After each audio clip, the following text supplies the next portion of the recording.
Radio Rebelde, la radio de todos.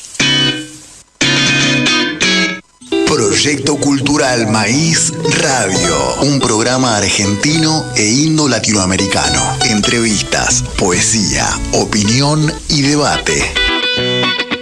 El programa del movimiento social y político Proyecto Cultural Maíz, martes de 21 a 23. Un programa que cuenta con vos. Y ahora el pueblo empieza en la lucha, con voz de gigante, gritando adelante. El pueblo unido jamás será vencido. El pueblo unido jamás será vencido. La patria está forjando la unidad, de norte a sur se movilizará. Desde el Salar hacia el mineral, al bosque austral, unidos en la lucha y el trabajo irán. La patria cubrirá su paso ya, anuncia el porvenir.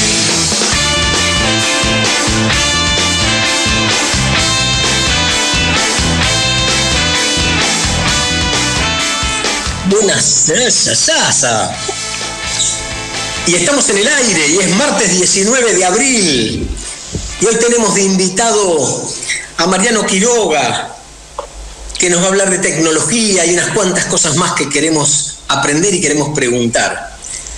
Y es el programa del Proyecto Cultural Maíz y nos acompañan Mónica Cerruti, Roberto Paiva, Gabriel Alonso, Silvio Benítez, bueno, toda la audiencia. Millones de personas que están por Zoom incluso, y aparte por radio, por las 7:40 AM, por Radio Rebelde. Obviamente. Todos los martes de 21 a 23. Sí, señor.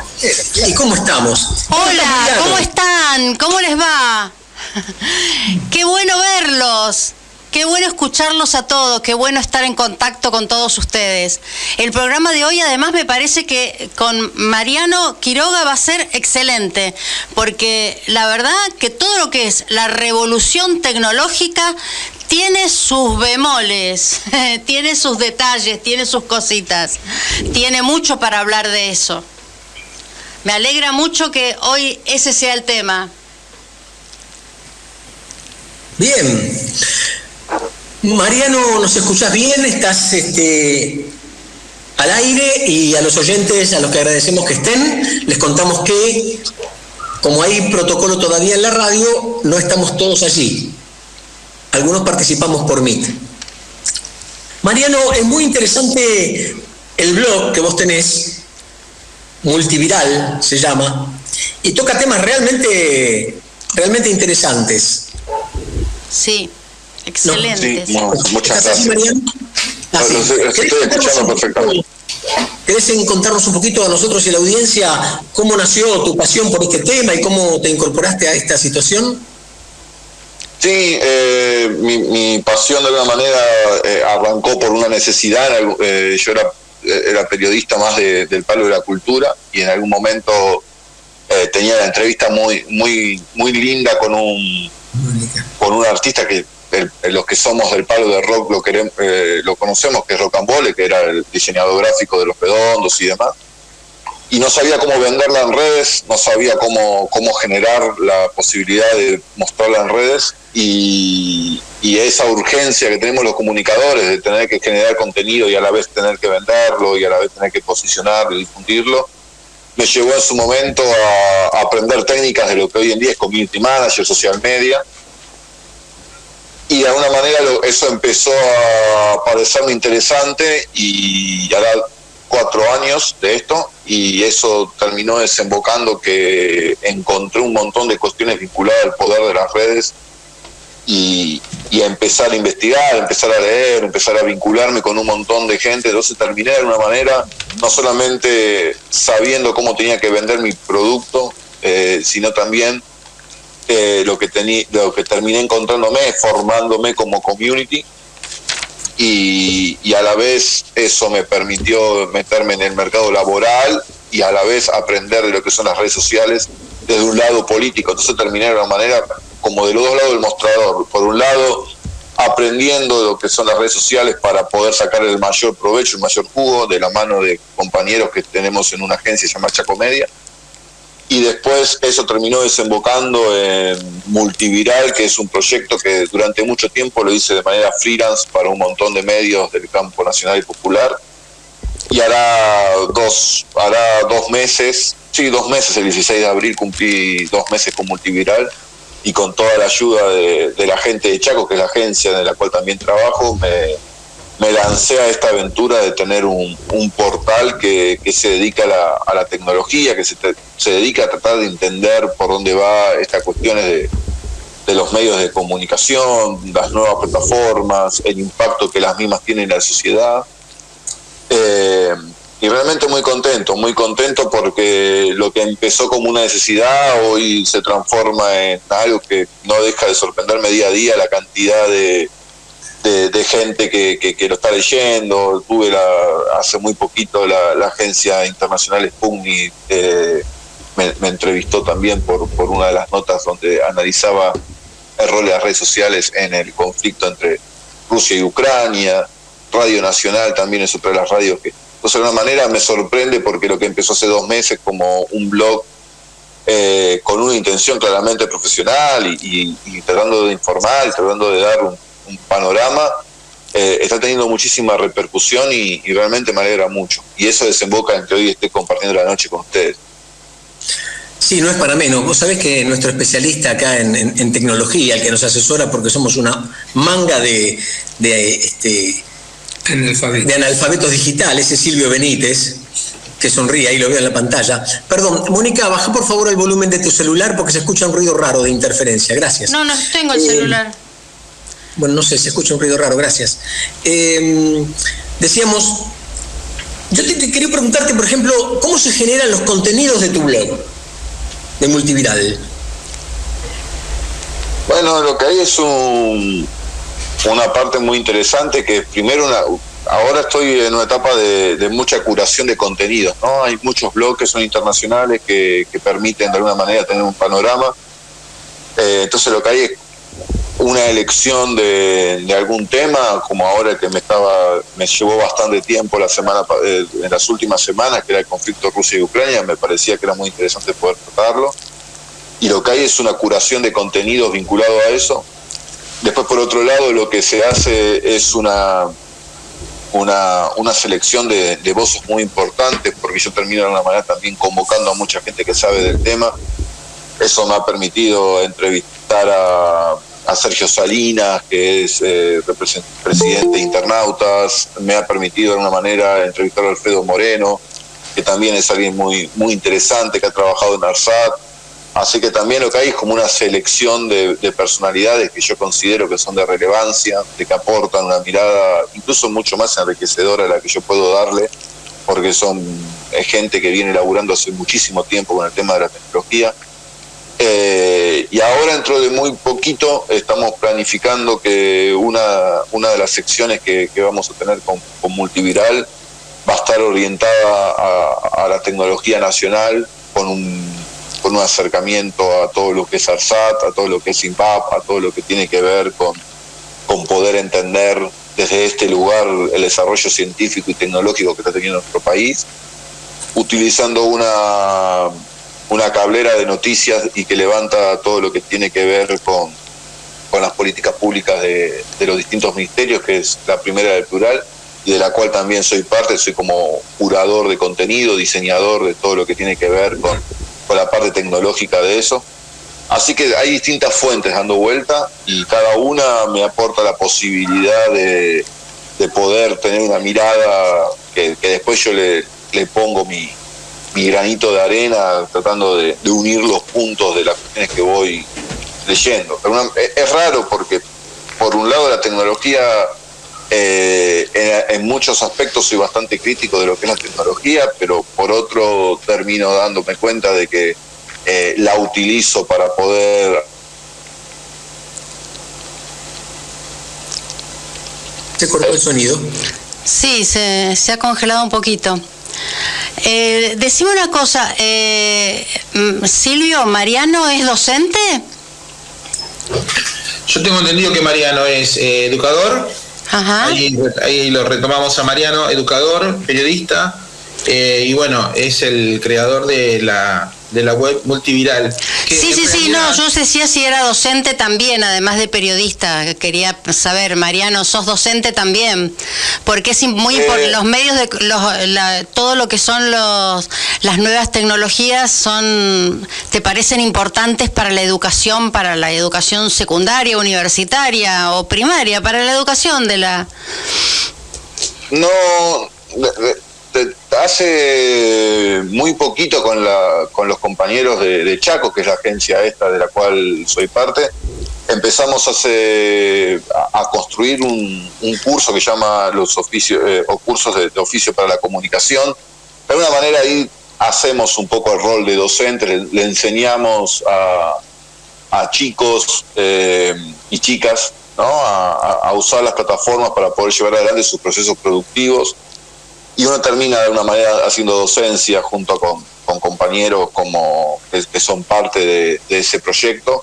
Es lo más cercano a la docencia que hacemos, ¿no? Le brindamos la herramienta a las personas para que puedan llevar adelante sus procesos productivos, y más adelante lo que hay es una gran intención de poder salir a dar clases, y no me gusta la palabra clases porque creo que el rol del docente es mucho más preparado y formativo de lo que uno puede dar, pero sí me gusta la idea de pensar en dar charlas de ciberactivismo, de cibermilitancia, de poder entender que es una herramienta que bien utilizada da muchos frutos, pero que también hay que tener una mirada crítica acerca de cómo se utilizan. Pero eso es lo más cercano que yo puedo dar a la cuestión docente.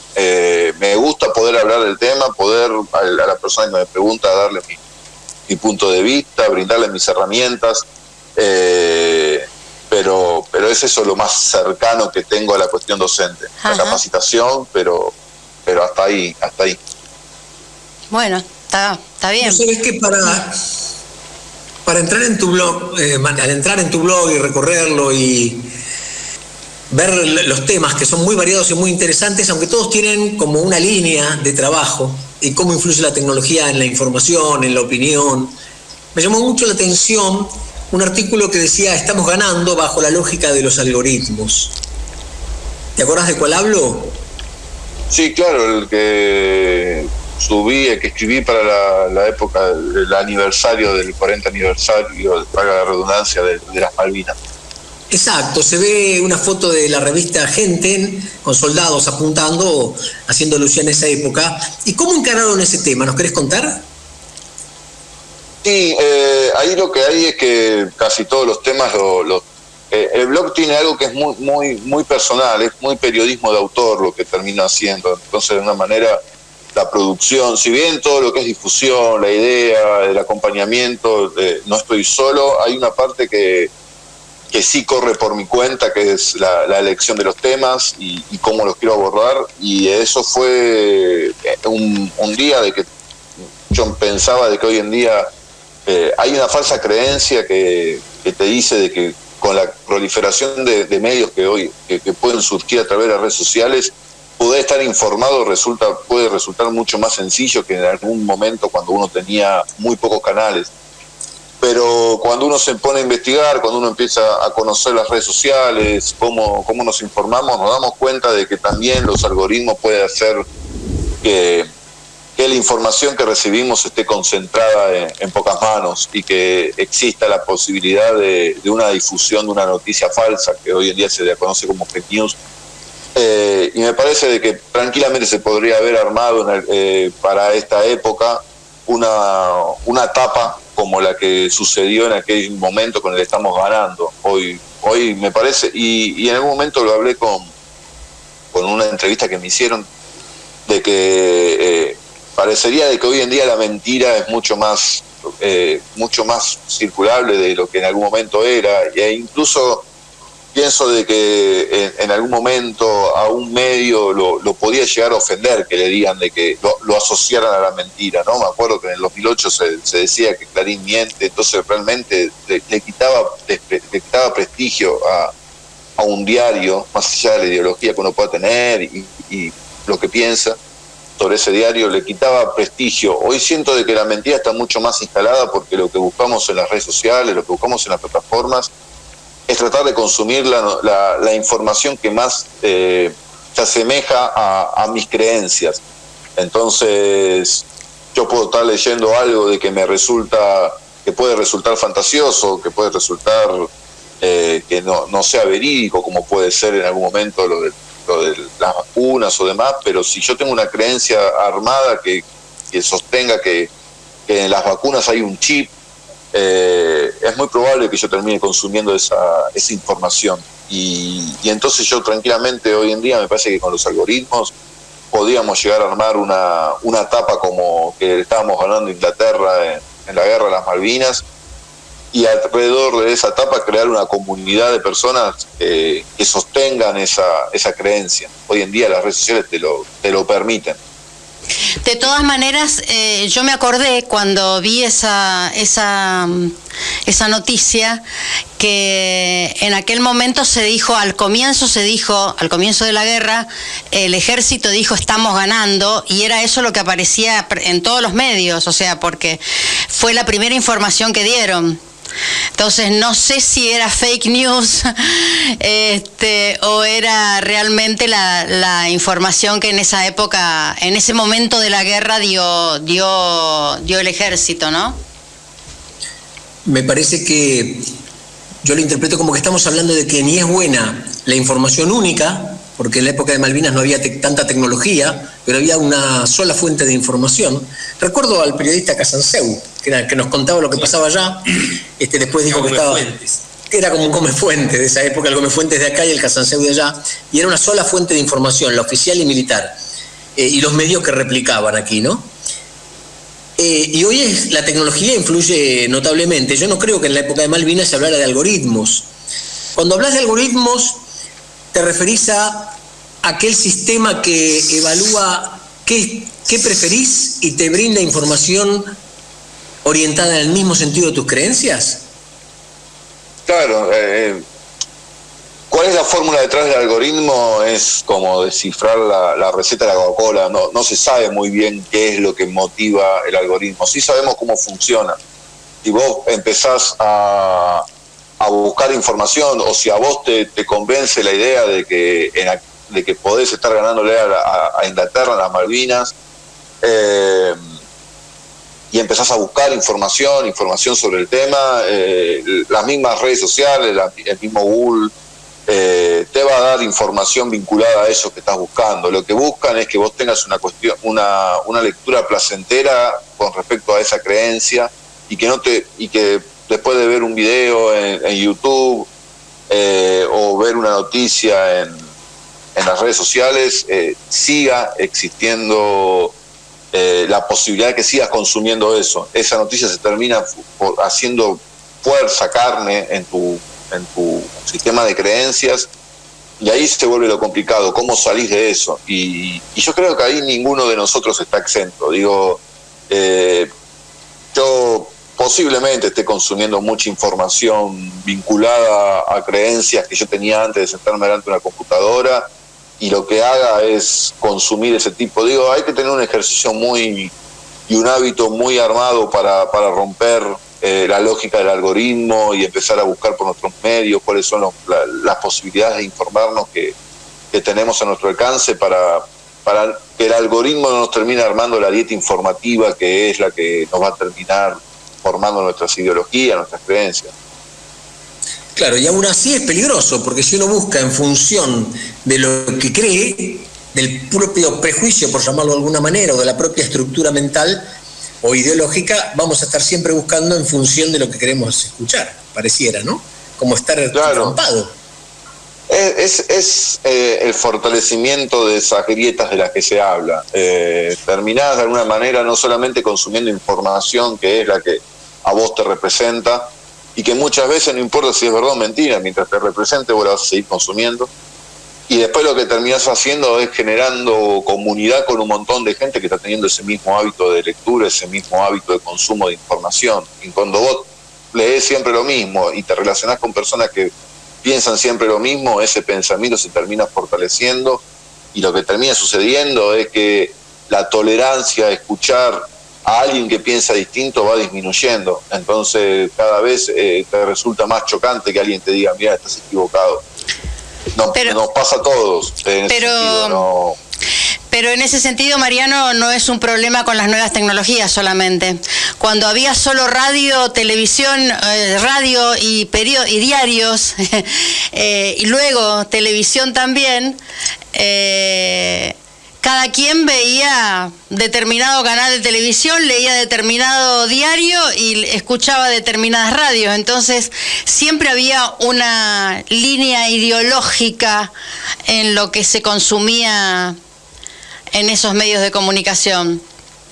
Creo que quizás la diferencia era que, Mónica, en aquel entonces uno elegía qué radio escuchar. Hoy también puedes hacerlo con la radio. Pero lo que sucede en las redes específicamente es que no elegís. Llega a vos, a través del algoritmo, lo que suponen o saben que vos querés ver.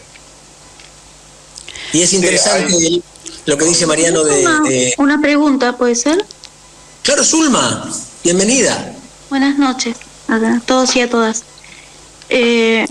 La pregunta es la siguiente. Para que haya algoritmos, supongo yo que debe haber la recopilación de toda la información que circula en estas redes, ¿no es cierto? Es como que si hubiese una gran matriz con todos los datos. Entonces, se hacen, yo no lo sé explicar, pero entiendo que de ahí se sacan los distintos, no opiniones, sino preferencias, esa es la palabra, distintas preferencias, y así se van sumando, es decir, y así eso es con lo que se manejan y eso es lo que devuelven. No sé si es eso. Lo invito a Mariano a responder después de la pausa. Bueno, muchísimas gracias.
pájaros llevé al invierno de las pantallas. Qué novedosos son los pajaritos con sus dientes de brillo filoso. Ya llegan hambrientos, desde siempre los conocemos. Subimos al cantar de un nivel ritual, en lengua angélica que Para comunicarte con el Proyecto Cultural Maíz durante la emisión del programa, podés hacerlo llamando al 11 2690 8496. 11 2690 8496. Pero además, el resto del tiempo podrás solicitar nuestras publicaciones, charlas y seminarios comunicándote al 11 2294 6420. 11 2294 6420. Y también podés hacerlo a través de nuestros Facebook, Proyecto Cultural Maíz y Proyecto Cultural Maíz Radio. Proyecto Cultural Maíz, nacido en América como el maíz para alimentar la conciencia de nuestros pueblos. la patria vencerá. Y ahora el pueblo que se alza en la lucha con voz de gigante, gritando adelante. El pueblo unido jamás será vencido. Nodo La Mariana. Familia. Compras comunitarias, bolsones de verduras agroecológicos para comer, barato y sano. Nodo La Familia, Avenida María 1375, Don Torcuato. Instagram, @Nodo La Familia. Con Propiedades, con K, la inmobiliaria compañera. En Instagram, @Conpropiedades, con K. Avenida San Martín 1802, esquina Tres Arroyos, en Cava. 45810047 es su número de teléfono. En mail, info@conpropiedades.com.ar. Desde 1938, seguridad en sus operaciones inmobiliarias. Mariano, creo que Zulma preguntaba por el Gran Hermano, ¿es así? Si me podría repetir la pregunta, por favor. Digo, Zulma preguntaba algo así de si esto es como el Gran Hermano, ¿viste? Que alguien te está espiando y te tira lo que el apetito pide.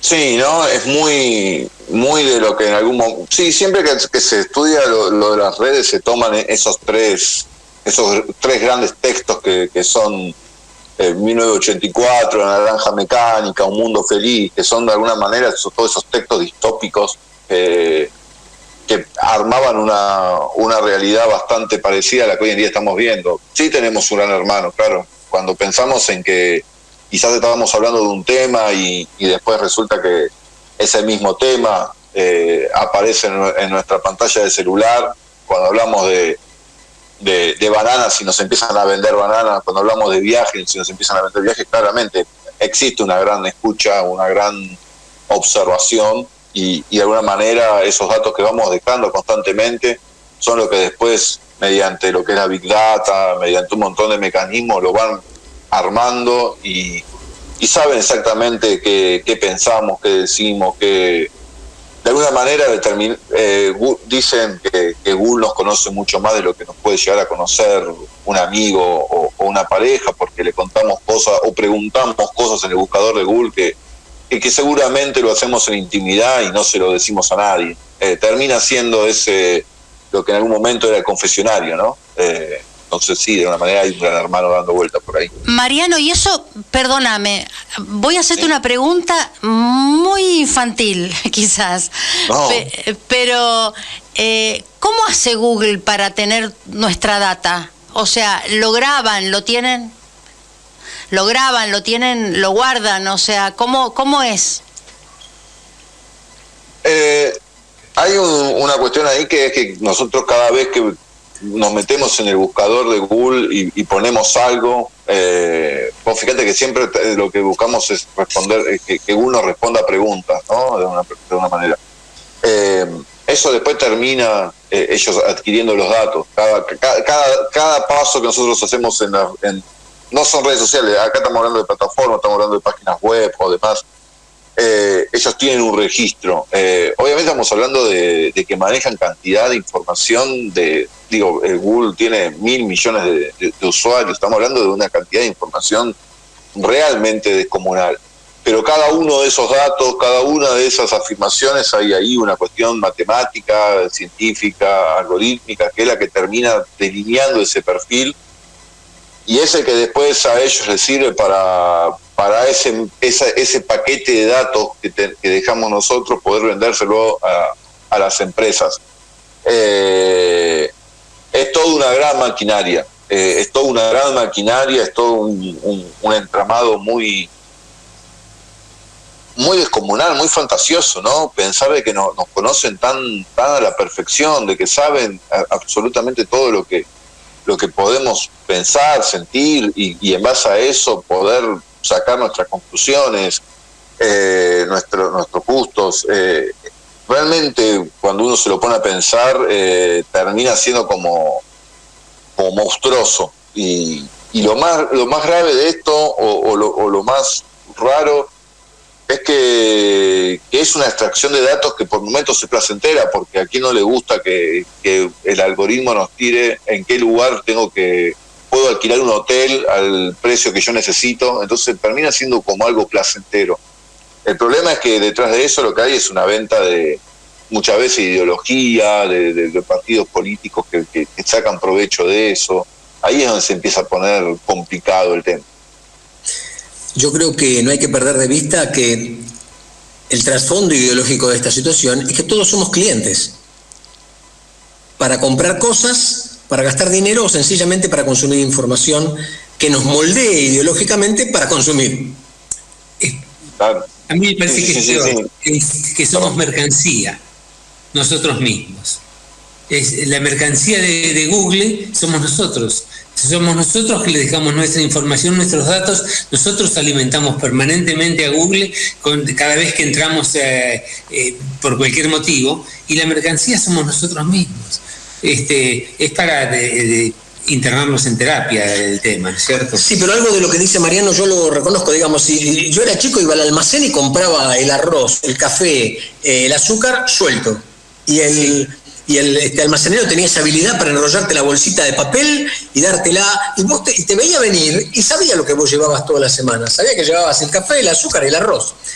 Hoy Google eso lo potencia tecnológicamente, y no espera que llegues a comprar lo que necesitas, sino que te dice lo que vas a precisar y se orienta a tus gustos, e insisto, te va moldeando ideológicamente. Y Roberto, sí, ahí. Dale, Mariano, dale, que vos sos el protagonista. No, estás bien, perdón que lo pisé, Roberto, lo que pasa es que no vi que había levantado la mano, pero sí, de hecho hay un refrán, hay un dicho que anda dando vueltas para los que estudian las redes, y quizás ustedes lo habrán leído. Les recomiendo para profundizar en este conocimiento que los que tienen Netflix puedan ver.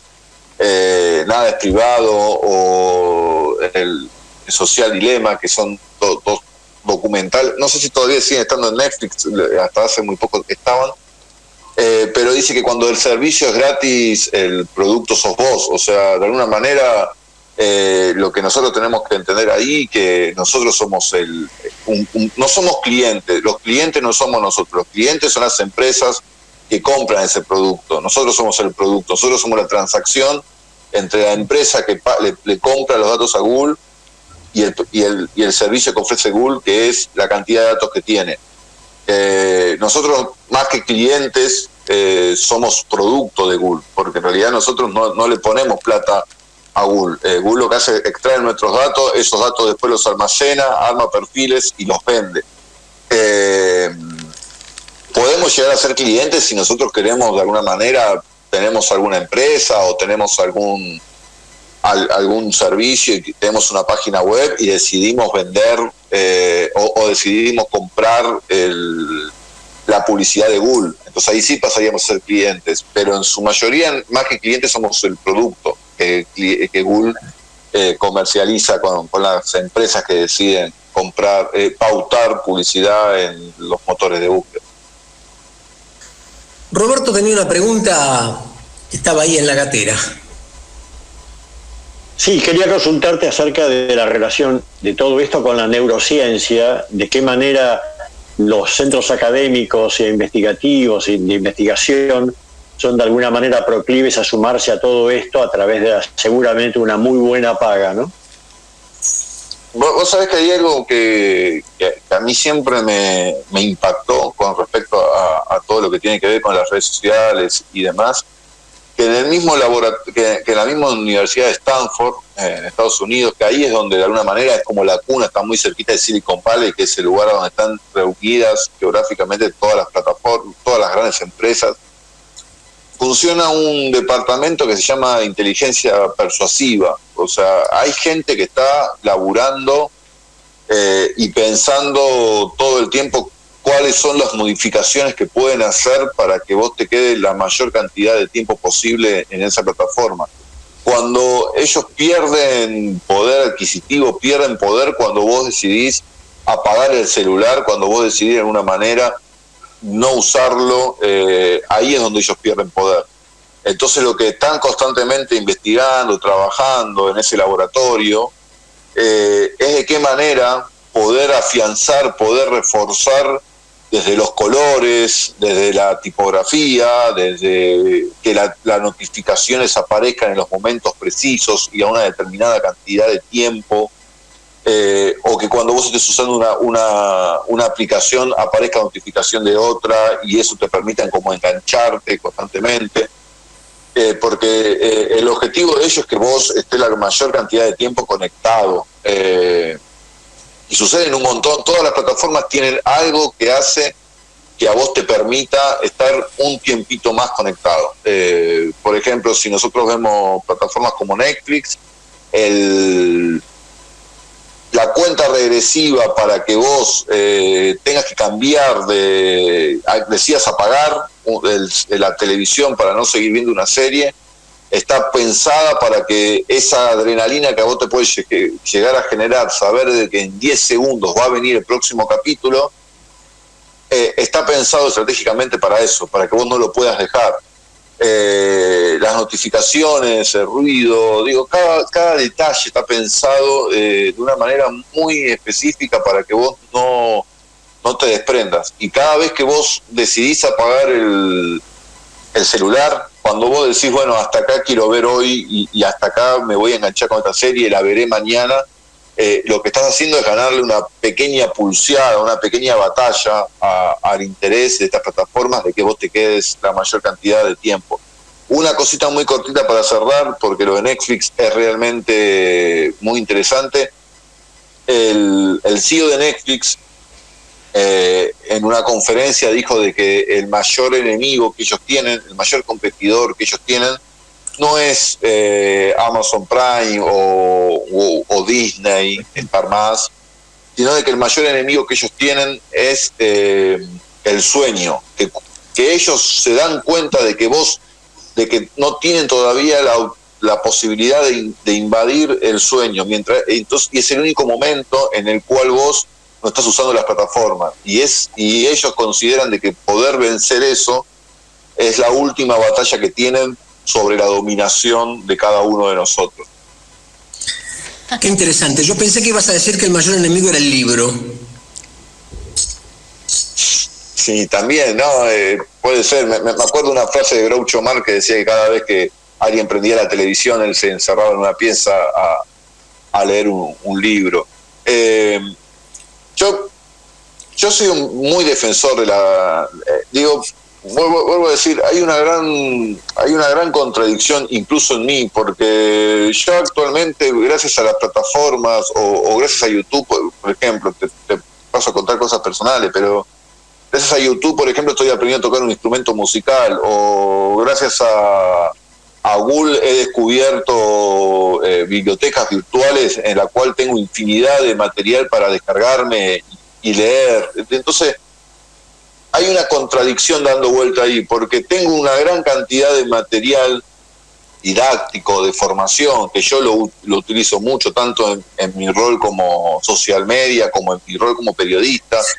Entonces es raro, porque por un lado hay muchas cosas para criticarle a las plataformas, hay muchas cosas para criticar a todo este mecanismo que está armado, pero por otro lado también sé de que tengo a mi disposición en la palma de mi mano la Biblioteca de Alejandría, si tengo ganas. Entonces es como que hay algo ahí que a mí personalmente no termino de saber si las quiero prender fuego o si les quiero sacar el mayor provecho a la hora de ver la cantidad de películas, documentales, libros. Pero bueno, es una contradicción. Capaz que una copa de vino no hace mal, el problema es cuando te tomas la botella. Claro, no, y además yo te iba a decir justamente que realmente yo soy docente universitaria también y realmente es de una utilidad enorme las plataformas, YouTube, videos, audios, o sea, hay una cantidad de cosas que los alumnos encuentran y que son realmente importantes para su proceso de aprendizaje.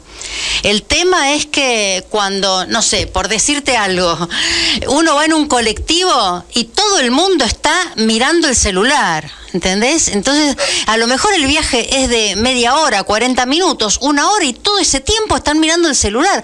No miran por la ventana, no ven al que tienen al lado, no ven si hay alguien que necesita sentarse y ¿no? O para ayudarlo porque se puede tener algún problema mientras va en el colectivo o en el tren.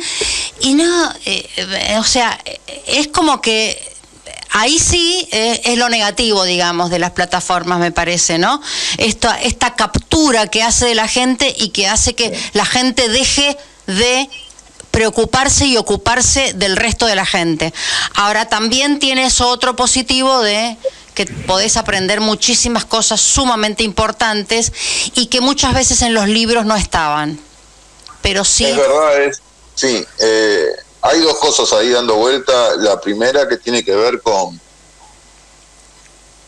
esto de que hay tanta información y capaz que vos como docente lo podés completar, lo que voy a decir, pero también es el trabajo de saber cuál es la información real, digo, porque también hay mucho para leer, pero también hay mucha sanata, podemos decir, ¿no? Wikipedia es es la encarta de mi juventud, o es el pequeño diccionario Larousse, pero no deja de ser una enciclopedia creada y construida por personas de manera colectiva, que tiene hermoso eso de que cada uno de nosotros puede contribuir a crearla, pero que también hay que tener mucho cuidado qué es lo que se selecciona, qué es lo que se busca. A la hora de estudiar o demás, he leído artículos, he leído con docentes para poder investigar esta cuestión de que el alumno va a copia y pega. Entonces, lo que uno tiene que terminar viendo qué es lo que sucede, porque también pasa todo lo contrario. Es tanta la cantidad de opciones que tenés, que también se termina volviendo un arma de doble filo. Cuando tenés mucho para leer, cuando tenés mucho para ver, ahí empieza a jugar el poder de decisión. ¿Qué es lo que consumo? ¿Qué es lo que veo? ¿Por dónde sigo? Yo durante mucho tiempo, y lo sigo haciendo, tengo una parte que es muy autodidacta, ¿no? Muy autodidacta de leer cursos, de leer información. Y me ha llevado mucho tiempo detenerme en decir, es esto lo que quiero empezar a consumir, porque la oferta es variada, pero también el poder de decisión va disminuyendo. Y con respecto a esto que vos decías de la posibilidad de entender cómo nos relacionamos con el otro, me parece muy interesante también ver cuánto se le delega a las plataformas el cuidado. Había algo muy llamativo que sucedió en la época de la pandemia, y es de que se daban cuenta los padres cuánto tiempo le delegaban en la plataforma el cuidado del hijo. Digo, hoy en día le metes le metés el chupete virtual a un pibe para que no llore. Y se daban cuenta que en la convivencia llegaba un momento en el cual la plataforma ya no tenía tanto efecto, porque el padre capaz que estudiaba, trabajaba, el hijo iba a estudiar, y el tiempo real que convivía con esa persona era mínimo, capaz que llegaban a ser 8 horas diarias. Convivir las 24 horas del día con una persona hacía que las plataformas en un momento llegaran a quedar, bueno, ya estaba cansado el pibe de ver el video de YouTube. Y en eso se daba cuenta cuánto se delegaba el cuidado de la criatura al darle un celular. Y lo mismo sucede con el trato con otra persona. Hay un meme dando vuelta muy gracioso que dice que me quedé sin internet en mi casa y me enteré que vivo con 2 personas, que una dice que es mi padre y otro dice que es mi hermano. O sea, es muy así el tema del cuidado de la relación con el hombre. ¡Qué genial! Es fabuloso, sí, es fabuloso. Nosotros anunciamos el programa de hoy refiriéndonos a la tecnología, al nacimiento de Internet, a cómo se mezcla la tecnología con la guerra. Y esto me recuerda un artículo que en tu blog publicaron, que habla de cómo el Kremlin y la Casa Blanca encontraron en TikTok un escenario interesante. ¿Cómo es esto de que TikTok sirve para la información relativa a la guerra? Sí, lo que sucedió ahí es interesante lo que hizo la Casa Blanca ahí. Se dieron cuenta de que hay un margen de una franja etaria, ¿no?, de pibes de 15 a 20 y pico de años, 20 y poquitos años, 23, 24 años, de que no se informan por plataformas, mucho menos por la televisión, sino de que se informan por los TikTokers. TikTokers son esas personas de que crean contenido para esta plataforma china, que resulta que son videos de, hasta hace poquito eran videos de 1 minuto, ahora se extendió un poquito más. Y lo que sucede ahí es muy, muy interesante, porque se dieron cuenta que para poder llegarle a una determinada cantidad de personas que tenían esa edad que estaba mencionando recién, tenían que convocar, así como en algún momento se convocaban en conferencias de prensa a los grandes medios, tenían que convocar a personas de que tienen también 15, 20 años, ponele, y que tienen 500.000 seguidores, 1 millón de seguidores. Y la Casa Blanca se dio cuenta de que tenía de que contarles a ellos lo que estaba sucediendo en la guerra, la versión de la Casa Blanca, obviamente, pero tenía que contarles a ellos para que ellos pudieran trasladarle a los pibes qué era lo que estaba pasando entre Rusia y Ucrania. Es muy llamativo. También sucedió de que cuando fue la avanzada sobre Kiev, sobre toda esa zona por parte de las tropas rusas, el tiempo real lo estaban filmando mediante TikTok. Había gente de que subía videos en tiempo real mostrando cómo estaba avanzando el ejército ruso por estas tierras ucranianas. O sea, de que lo que nos empezamos a dar cuenta es de que estas plataformas, que en 1 minuto alguien puede informarse, alguien puede saber algo. Después podemos discutir si en 1 minuto vos podés informarte, pero resulta que hay una cantidad de pibes de que usan las redes sociales, usan TikTok para informarse, y la Casa Blanca se dio cuenta de que tenía de que construir contenido para estos pibes que hoy en día no leen un portal, o por lo menos la idea es que no tienen esa habilidad de la lectura larga como nosotros solemos hacer. Bueno, lo que pasa es que los medios, siempre los medios de comunicación transmiten una posición ideológica determinada, convengamos, y todo lo que son las comunicaciones que se hacen y las informaciones que dan las nuevas tecnologías siempre tienen posiciones ideológicas. Claro, hay algo muy interesante ahí, a mí me pareció muy interesante, más allá de toda la diferencia que puedo llegar a tener con Donald Trump, que no sé si ustedes se acuerdan que Donald Trump, cuando termina su mandato, Twitter y Facebook lo bajan, lo bloquean. Sí. Pero Donald Trump tenía algo muy, muy interesante que decía sobre las plataformas, que les decía, ojo de que no son nada neutrales, estas plataformas son grandes editoriales. Y era, dentro de todas las cosas que uno puede llegar a decir de la figura de Trump, tenía razón el tipo, o sea, no son plataformas neutrales, no existe la neutralidad de la red, son grandes editoriales, lo que deciden ellos, que aparezca en tu muro, lo que deciden ellos de alguna manera que vos leas y consumas, está ordenado y está posicionado de una manera estratégica por esta plataforma. Ellos se defienden de alguna manera. Estoy trabajando sobre un artículo que voy a publicar mañana sobre Elon Musk, no sé si lo conocen, pero es el dueño de Tesla, de SpaceX y otras plataformas más, el hombre más rico del mundo, que compró hará una semana Twitter, o es el mayor accionista de Twitter, mejor dicho. Y él hablaba acerca de la neutralidad de la red, de que él es un gran defensor de la libertad de expresión, y estaba eso, ¿no? de que son grandes editoriales, son personas de que deciden qué vas a ver, qué no vas a ver, por dónde va a ir tu información. A mí no, por ejemplo, a mí no me sorprendió lo que sucedió con Twitter y Facebook a la hora de empezar a bloquear la información rusa. Me parece de que no hubiera tenido problemas de que bloquearan a Rusia, siempre y cuando también hicieran lo mismo con la OTAN. Digo, si ellos me demostraran de alguna manera que son neutrales y que repudian tanto lo que hace la OTAN como lo que hace Rusia, te la puedo llegar a creer de alguna manera tu posicionamiento a la hora de repudiar a Rusia.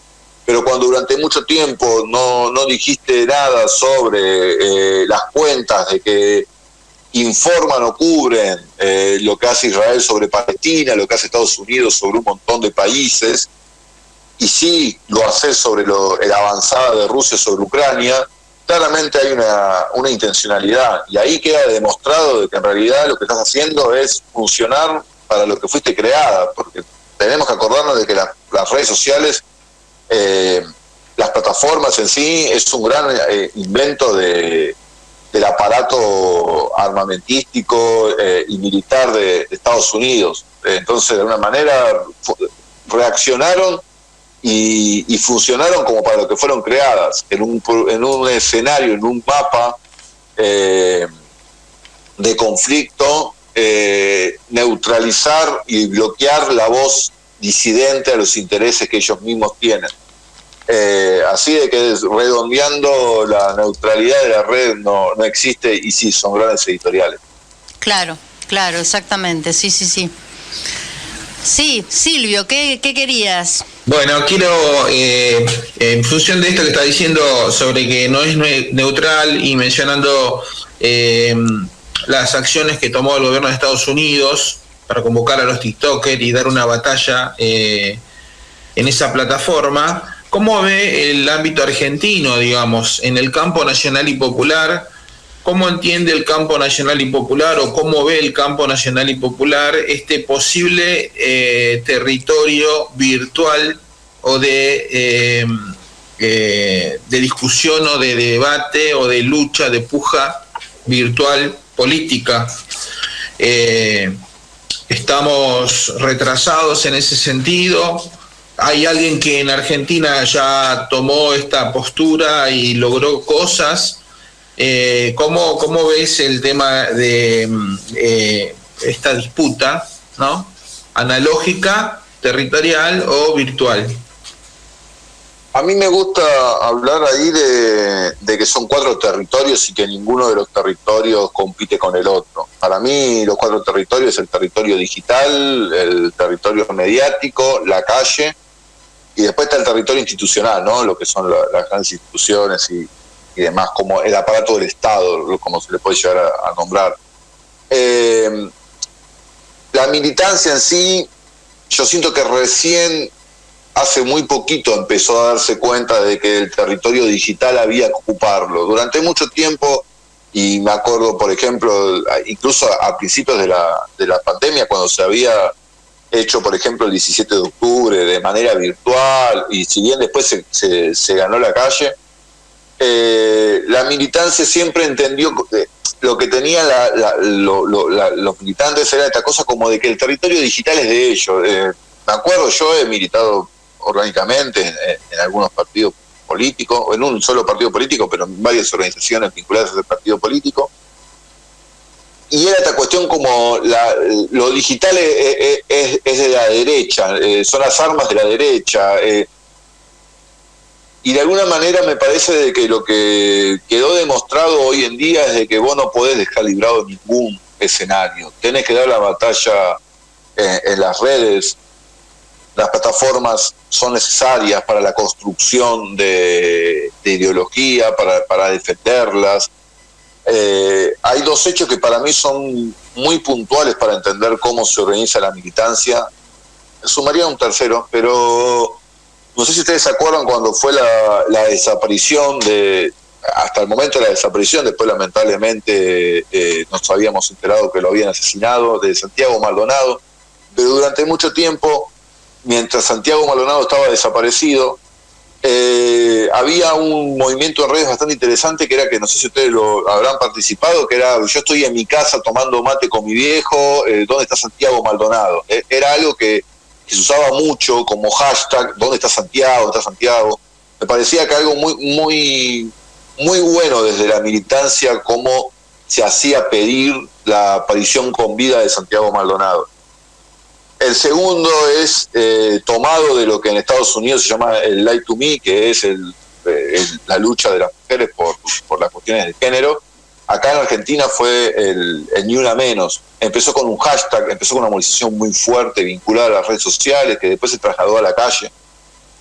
Y el tercero, y para mí fue la combinación perfecta de los dos, era que durante las PASO del año 2015, en Capital Federal, cuando se estaba todavía disputando acerca si podía ganarse ese territorio, los vecinos de Capital habían hecho algo que se llamaba Si Vos Querés la Reta También, y habían hecho algo que era completamente viral, donde la gente se juntaba a bailar y cantaba: Macri ya fue, Vidal ya fue, Si Vos Querés la Reta También, era el cantito, y que se trasladaba a las redes.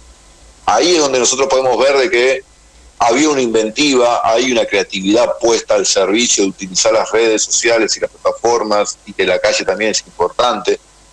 Entonces me parece que de a poquito se va logrando algo. Claramente las redes son importantes. ¿Por qué? Porque hay una franja etaria de 15 a 25 años donde ven más atractivo sociabilizar a través de una plataforma, jugando al Fortnite, usando Twitch u otras plataformas, de que yendo a una unidad básica. La unidad básica no tiene que cerrar la puerta a esos pibes de que se sienten, de que sociabilizan de manera virtual, porque en realidad lo que vos tenés ahí es que estás excluyendo y estás cerrando la puerta a un pibe que capaz que está interesado en participar políticamente defendiendo una causa. Lo que tenés que pensar es cuáles son las herramientas que tenés para interpelar a ese pibe, para no marginarlo diciendo la vida real sucede fuera de las redes, y ver cómo lo integrás y cómo lo empoderás y cómo le das herramientas para defender diversas causas. Creo que ese es el próximo paso. Entender de que la unidad básica abierta es importante, pero que la organización política tenga unidades básicas virtuales también lo es. Claro. La pregunta es: ¿tenemos la inteligencia, tenemos la creatividad para atraer estas grandes masas de jóvenes con un mensaje interesante? Qué difícil, ¿no? Creo que el colectivo feminista lo logró, creo que el colectivo Ni Una Menos lo logró, y pasó, porque pasó como una moda. Vos lo dijiste bien, fue muy atractivo, pero pasó como una moda, como la moda de las intervenciones. Sí, yo creo que sí, yo creo de que la creatividad se forma, digo, en algún momento, en los 70 tenías que aprender a usar un aerosol, hoy tenés que aprender a usar una plataforma de diseño como puede ser el Canva. Lo que tenés que tener es la formación para poder hacerlo. Ahí es donde entra también mi parte como, si se quiere, y a veces me da pudor decirlo, pero si se quiere como docente, pero con los compañeros de Chaco pensamos cuáles son las herramientas que podemos darle a a la gente para poder aprender a usar estas plataformas, para aprender a usar estos dispositivos. Pero me parece de que lo que hay que hacer es como esa combinación. Vuelvo a decir, si en algún momento se aprendió a usar un aerosol para hacer una pintada, para hacer una bandera, para hacer un panfleto, hoy es lo mismo, nada más que a nivel virtual. Y entendiendo de que tenés herramientas, editores de video, editores de imágenes, lo que tenés que encontrarle es la vuelta. Y quizás para captar, la palabra no es captar, para convocar a los jóvenes, la palabra no la tiene que tener una persona de 60 años, sino integrar a alguien que sepa hablarle a esos jóvenes, y posiblemente sea otro joven el que logre hablarle a esos jóvenes. Porque siempre está esa cuestión de que cuanto más diferencia hay de edad, capaz que es más difícil de llegar el mensaje a un joven. Pero yo creo de que sí, que se aprende. Para eso está la cibermilitancia, el ciberactivismo. Ya pronto los voy a invitar a charlas sobre el tema que estamos organizando para poder debatir sobre estos temas. Esas charlas seguramente van a ser levantadas por Silvio, que las va a mandar a nuestros medios para difundirlas. Yo les voy a pedir un ratito de paciencia y prestar atención, que ahora Dayana Álvarez, nuestra operadora, siempre tan amable y atenta, va a mandar la tanda publicitaria de la radio y retomamos. Bueno. Radio Rebelde. El futuro es nuestro, el futuro es nuestro, el futuro es nuestro, el futuro es nuestro. La radio de todos. En el laberinto. Manías, música y propuestas siempre por arriba. El programa de la familia Calcaño. Eric padre, Alfredo y Eric hijo, pensadores nacionales y populares. En el laberinto, con la coordinación de Néstor Picone, produce Federico García Blaya. Ordena al aire Elisabetta Machado, de lunes a viernes a las 11 horas. Los Calcaño juntos en el laberinto. De lunes a viernes a las 7 de la mañana. 7.0, buenos días. Radio Rebelde, una vez más la bienvenida. El punto de partida, la agenda informativa, libre y nunca cautiva. La voz de Luis del Día, Javier Vicente y un equipo de liga. Delegan voz esta consigna y derriba mentiras que tiran miras de la oligarquía. No se la van a llevar de arriba. Resistencia, evitando el ablande. Que el pueblo sea el soberano que mande. Alimentando estas ondas que se expanden. 7.0, despierta la patria grande. Proyecto Cultural Maíz Radio, un programa argentino e indo-latinoamericano. Entrevistas, poesía, opinión y debate. El programa del movimiento social y político Proyecto Cultural Maíz, martes de 21 a 23. Un programa que cuenta con vos. El Ángel de River. Hay un ángel que vuela, martes de 20 a 21. gambeteando las nubes. Roberto Alonso y Daniel Galazo te harán revivir en la voz de los protagonistas los momentos imborrables que hicieron la historia del más grande, River Plate. El Ángel de River.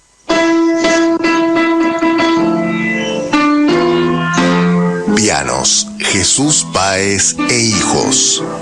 Reparación, afinación y restauración de pianos. Más de 50 años de experiencia en el rubro. Transporte a cualquier punto del país. Consultas y presupuesto al 11 6542 7288 11 65 42 72 88. Pianos, Jesús Páez e Hijos. Volvé a escuchar las entrevistas de La Rebelde en nuestro nuevo canal de YouTube. ¿Cómo? Búscanos en YouTube como Radio Rebelde AM740. Te suscribís y ayudas a que La Rebelde siga creciendo. Radio Rebelde AM740, ahora en YouTube. Y ahora el pueblo que se alza en la lucha, con voz de gigante, gritando adelante. El pueblo unido jamás será vencido. El pueblo unido jamás será vencido. La patria está forjando la unidad, de norte a sur se movilizará desde el Salar. Cueros Monique, sacos y camperas de cuero. Confección a medida, arreglo de todo tipo, créditos con recibo de sueldo, tarjetas de crédito en 3, 6 cuotas y ahora 12. Avenida Santa Fe, 3312, cuarto piso C, en Cava. Teléfono 11 61 68 4846. Cueros Monique. Federico Enrique Zambucetti, compañero, abogado, defensor de trabajadores. Teléfono 11 62 82 4142. Mail zambucettiar@hotmail.com. Aprendí a navegar con Escuela Barracuda y disfrutá de nuestros ríos y del maravilloso delta. Escuela Náutica Barracuda, cursos de navegación deportiva, clases teóricas y prácticas al alcance de todos.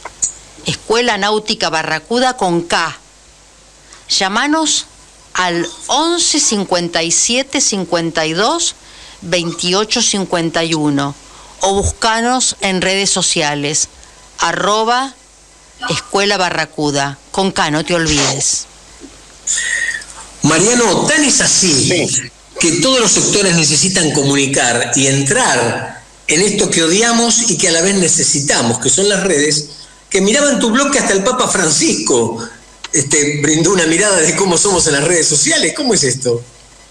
Sí, bueno, el Papa Francisco es el segundo Papa que tiene redes. El primero fue Ratzinger, me parece que, si bien no me acuerdo, que fue el primer Papa. Tiene una actividad muy importante. Bueno, Francisco es bastante crítico también de los medios. Tiene una digo, si ustedes leen la encíclica que sacó en el momento, Laudato Si, y hay otras que ahora ahí en la nota, eso que yo saqué es parte de un comunicado que él sacó, de un documento que él sacó.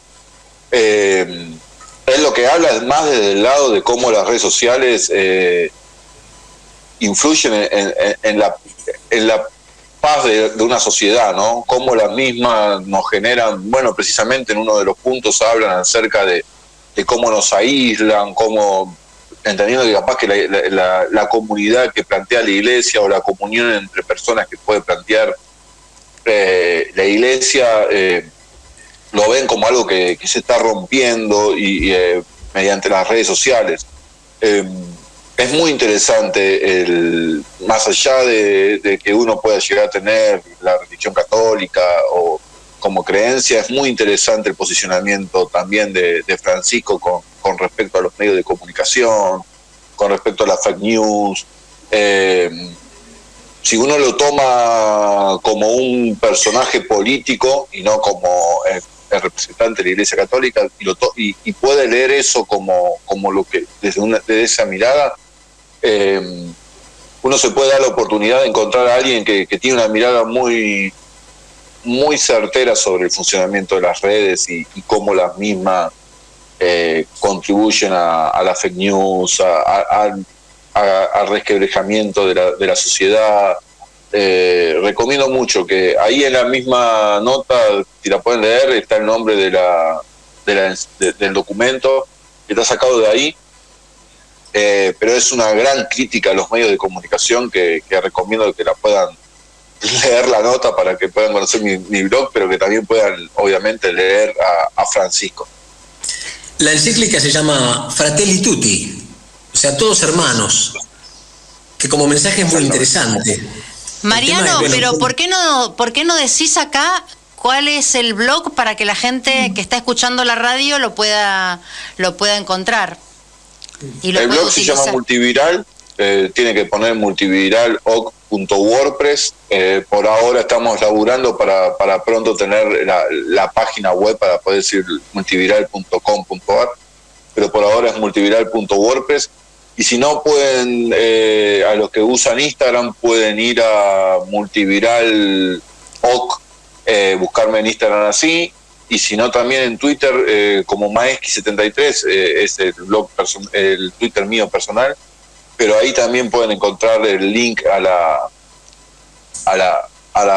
blog. Por ahora, y esto es lo lindo y esto es lo que me sorprende de Multiviral, es de que hay un gran pasada de boca en boca de lo que está sucediendo con el blog, porque me llegan noticias, me llegan felicitaciones de distintos lugares, y lo que hay es un gran laburo de boca en boca, recomendándolo, que a mí me llena de alegría que esté creciendo tanto de esa manera.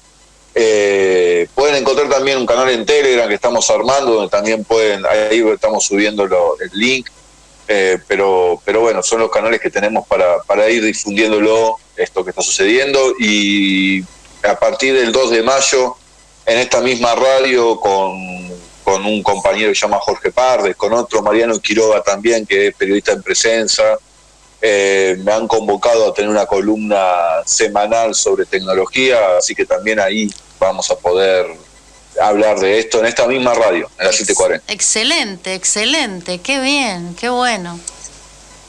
¿Cómo percibimos, Mariano, hoy en día hablamos de cómo influyen las redes, cómo influye la manipulación de la comunicación, pero como vos, que trabajás en este medio, que podés hacer un discernimiento mucho más pulido que nosotros de estas situaciones, ¿cómo vos, o cuál es el tema que a vos más te pega, más te sacude respecto de la manipulación de la información? La guerra, la política nacional, la política internacional, ¿cuál es el tema que hoy a vos más te conmociona, ¿no?, respecto de la manipulación de la información?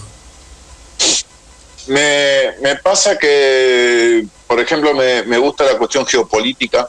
Me parece muy interesante poder entenderlo desde esa manera, como Rusia ahora quiere crear una internet propia.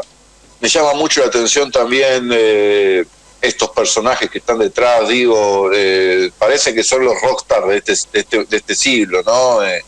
La parte como atractiva que nos quieren vender de Elon Musk, de Zuckerberg, de Bill Gates.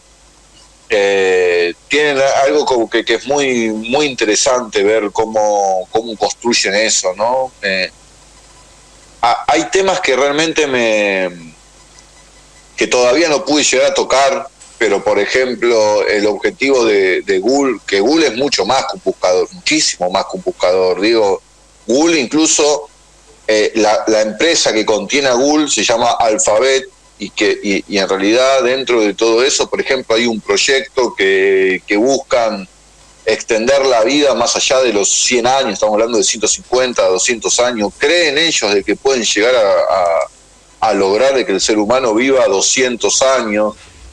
Me llama mucho la atención que están borrando todos los límites de lo que uno se podía imaginar. El otro día Elon Musk diciendo de que para él la gente en un futuro va a poder ir a Marte por $200. Entonces, y cuando te dice Elon Musk de que va a poder sacar viajes al espacio por $200, y yo le termino creyendo, porque hasta ahora lo que están demostrando es de que no hay límites a la hora de pensar hasta dónde pueden llegar. La inteligencia artificial también. El otro día estaba viendo, hay algo que se llama deep fake, que es la manipulación de videos. Entonces yo puedo estar hablando de una manera y hay algo de que yo puedo estar diciendo algo completamente contrario a todo lo que dije, y en realidad ese video es mentira. Entonces eso es increíble. La inteligencia artificial, están creando robots con rasgos faciales que realmente hasta el mínimo detalle tratan de recrear las expresiones humanas. Digo, hay todo un movimiento que es inabarcable, o sea, es muy grande todo lo que hay dando vuelta.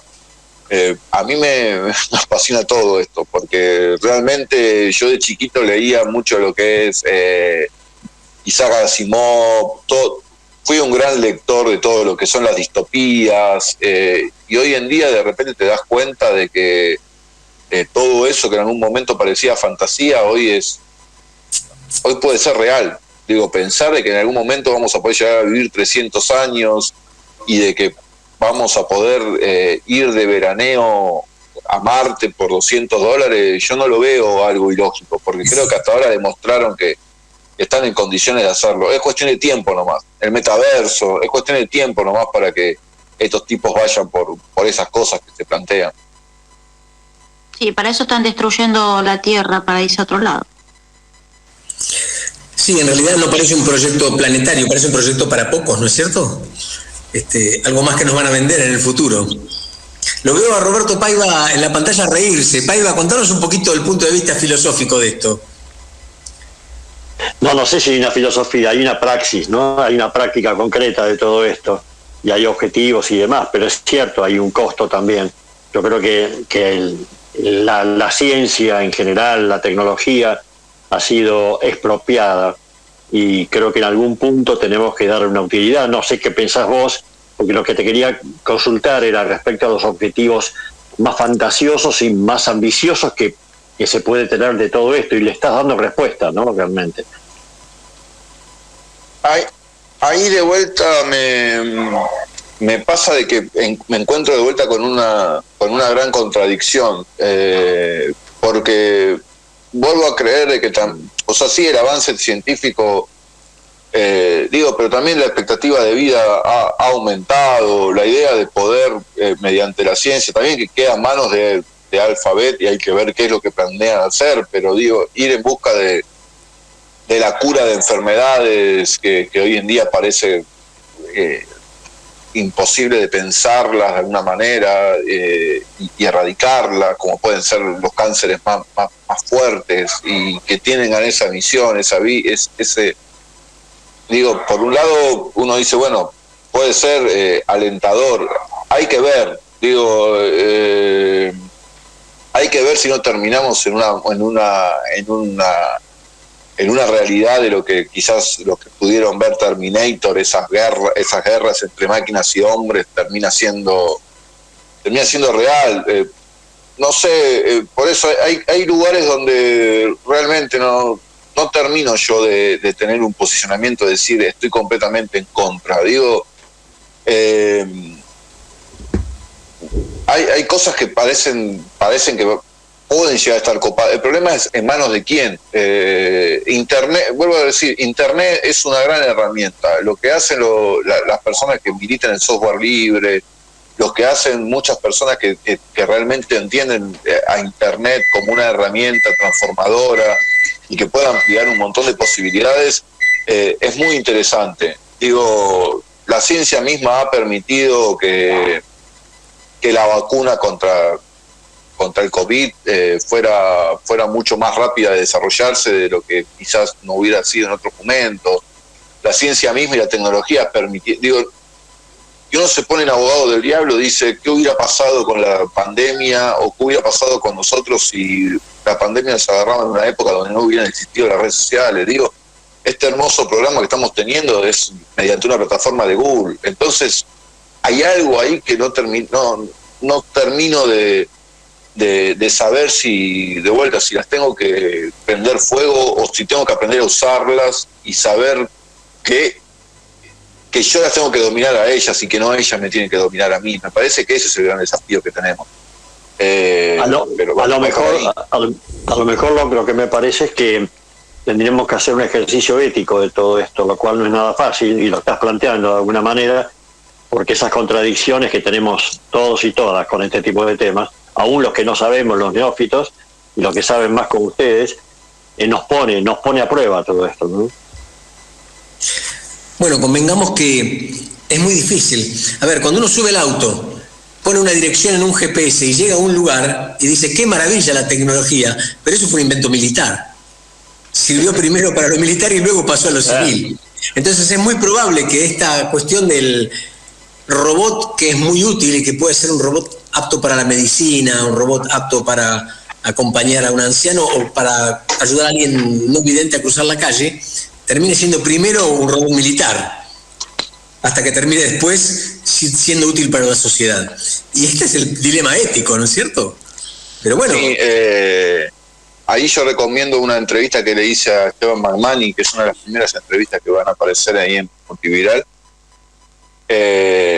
donde sí, él mismo plantea de que el GPS, la pantalla táctil, fueron primero inventos militares. En realidad lo que hizo Apple cuando presenta la pantalla táctil y demás es como darle la parte comercial. De hecho, la primera conexión entre personas mediante las computadoras te dan en el año 69 y recién en el año 89, o sea, 20 años después, es comercialmente conocido esa conexión. A partir del año 1989 es cuando empezamos a conocer a la Internet como hoy en día la conocemos, pero durante 20 años era el dispositivo de comunicación que tenía el Departamento Militar estadounidense para comunicarse. Entonces sí, hay una gran... primero la usan militarmente y después la desarrollan. Hay una entrevista que está por salir que le hice a Beatriz Busaniche, donde ella misma dice que la recomiendo, de la Fundación Vía Libre, que la pueden invitar cuando quieran, que ella lo que dice es todos estos inventos, incluso esto del metaverso y demás, son cosas que ya existen. Lo que pasa es que recién ahora se están haciendo comerciales o de alguna manera se están haciendo públicas, pero internamente son cosas que ellos están ya utilizando a nivel... ahora se está utilizando a nivel comercial los drones y durante mucho tiempo era la manera de... Lo usaban los militares en las guerras, el tema del dron. No sé si ustedes saben lo que es un dron, pero... Sí, una nave dirigida. Claro. No tripulada. Ahora la usamos nosotros para filmar una marcha, o la usa alguien que quiere que labura en el campo audiovisual para hacer registros aéreos. Durante mucho tiempo lo utilizó el complejo militar para atacar países. Sí, se sigue utilizando, claro, es una herramienta hoy de fundamental en ese aspecto. Y parece increíble, pero es lo que decíamos, ¿no? Como podríamos hablar del derrame, cómo derrama algo que nació con un uso militar para luego... Ahora, ¿nace para uso militar porque el capital está puesto allí? Nace para uso militar, claro. Sí. A ver, en el año 69 la idea de Internet era de que tenían que descentralizar la información. Por eso a mí me llamaba mucho la atención cómo ahora Rusia está planteando o empezó a hacer lo que es el famoso RUNET, porque al verse bloqueado dicen, nosotros tenemos que tratar de no estar completamente ligados a la maquinaria de Estados Unidos para comunicarnos. Me sorprende que recién ahora en Rusia se estén planteando estas cosas, en el año 2022. Ellos tienen un conflicto histórico con Estados Unidos desde hace muchísimo tiempo, y que ellos estén ahora sorprendidos porque lo bloquean en Twitter, digo, no, recién ahora se dan cuenta, digo, hay algo ahí que no me termina de cerrar. Pero sí, claramente, y las plataformas que nosotros conocemos son plataformas de que en algún momento la CIA puso plata para ver cuáles de estas plataformas era la que más, la más redituable, la que más le servía, y el Estado puso plata durante mucho tiempo para el desarrollo de todas estas plataformas. Ahí hay algo muy interesante, ¿no? Porque muchas veces se cuestiona en los países, podemos decir, periféricos o del tercer mundo, como se le suele decir, el rol del Estado, y en estos países y en estos ejemplos está claramente visible que sin el rol del Estado no hubieran existido estas plataformas. Lo que nosotros tenemos que tener es un Estado presente también, poniendo plata para ver si nosotros podemos desarrollar como argentinos, como sudamericanos, la posibilidad de tener plataformas propias y todo esto. Sí, habrá que ver, depende quién gobierne, cuál sea la administración, cuál es el interés del Estado, ¿no? Bueno, claro, pero... ahí yo estaba viendo de que, no pude leer bien quién lo comentó, pero estaban hablando que durante el gobierno de Cristina se hablaba de la posibilidad de una plataforma, incluso hubo un acto público en el cual participó Dilma Rousseff, era en ese momento donde la UNASUR estaba realmente muy bien posicionada, con Chávez en Venezuela y demás, donde uno de los temas de agenda era precisamente esto, el tema de Internet, porque cuando hay como que la metáfora o la idea que nosotros tenemos de Internet es como que está en el aire, ¿no? Como que no tenemos y en realidad hay caños, hay cables, hay toda una maquinaria que anda dando vueltas. De hecho, yo creo de que conocemos quiénes son los generadores de plataformas, todavía nos falta tomar conciencia de quiénes son los dueños de los caños. O sea, ahí me parece que hay un gran debate todavía a dar. ¿Quiénes son los que arman la estructura para que Internet funcione? Perdóname, sí. Mariano, pero cuando decís los dueños de los caños, ¿caños a qué te referís? Caño me refiero a de que, por ejemplo, en las toninas está el famoso punto cero, y Internet circula por cables, claro. Así como nosotros tenemos un cable conectado a la compu para que la compu nos dé Internet, lo mismo sucede. Hay un caño que viene desde Estados Unidos y que nos permite a nosotros tener Internet.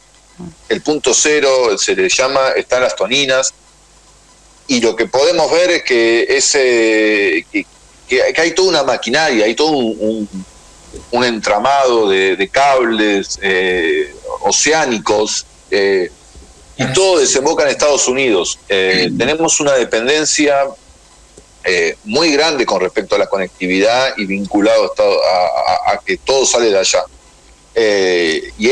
Y los países que tienen la posibilidad de dar la discusión y que tienen los fierros, que tienen la plata, se lo plantean. Entonces ahí es donde surge lo que se llama intranet, que es, por ejemplo, lo que está haciendo Rusia, lo que hizo China en algún momento, es decir, nosotros no podemos depender de que la información y el flujo de datos corresponda a Estados Unidos, o sea, de que la información vaya a Estados Unidos y después vuelva. Ahí es donde hasta ahora son dos países.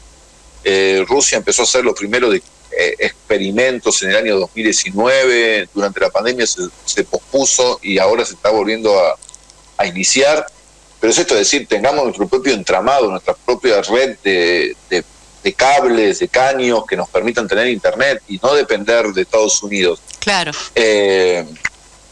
Pero es toda una discusión muy larga, es una discusión muy técnica que lamentablemente nosotros como argentinos no tenemos ni para empezar a darla, porque se necesita mucha inversión y se necesita una inversión que supere lo que es un mandato presidencial, porque esto no se resuelve en 4 años, esto se resuelve con proyectos a 10, 20 años, y si tenemos un gobierno que dura 4 años y puede llegar a suceder de que en 4 años aparece otro gobierno completamente distinto y que no entiende a la tecnología como algo fundamental, lo que va a pasar es que todo eso se retroceda.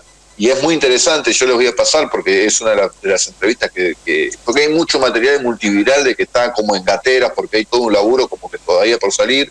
Pero hay una entrevista a Alfredo Moreno, que laburó mucho tiempo en ARSAT, que es un gran cuadro de la tecnología, donde él explica el retroceso importantísimo que hubo durante el gobierno de Macri con respecto a ARSAT. Nosotros estábamos camino a tener 2 satélites tuvimos 2 satélites en órbita, íbamos camino al tercero, y en tecnología 4 años de financiamiento a este tipo de política es un retroceso atroz.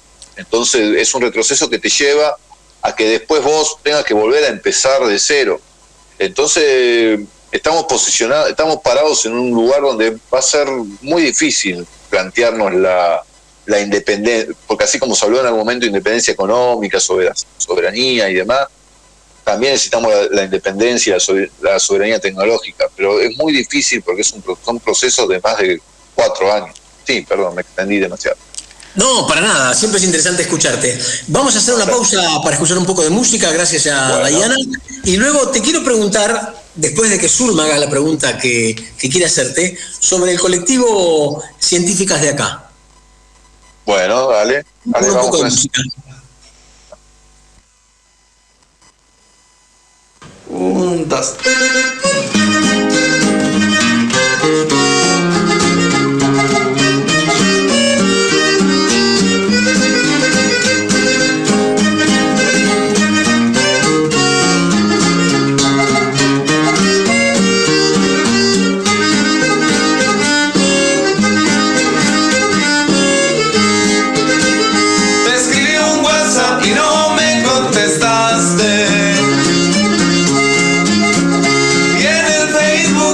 Otra relación, como no quise por inbox reclamarte,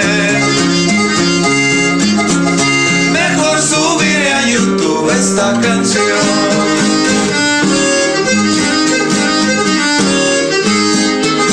Cerré mi cuenta por vivir feliz contigo y eliminé a las viejas que te caían mal. Por tu culpa fui perdiendo a mis amigos y a mis estados ya nadie les daba like.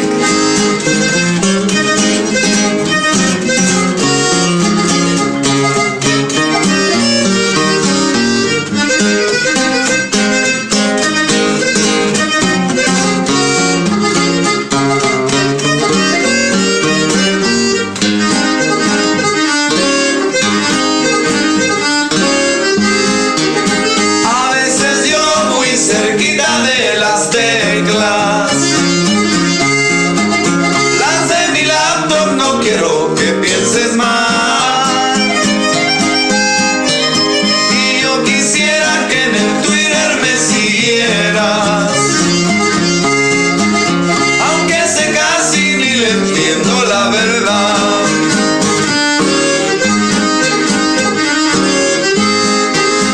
Un iPhone nuevo ilimitado me acompaña, mi cuenta nueva muy distinta a las demás. Tengo una foto de perfil con otra vieja y ahora ya nunca me volverás a estoquear.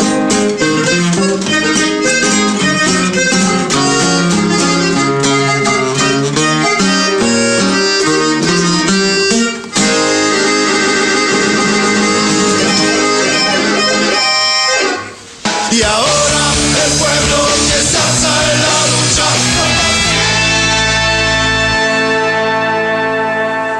Para comunicarte con el Proyecto Cultural Maíz durante la emisión del programa, podés hacerlo llamando al 11 2690 8496.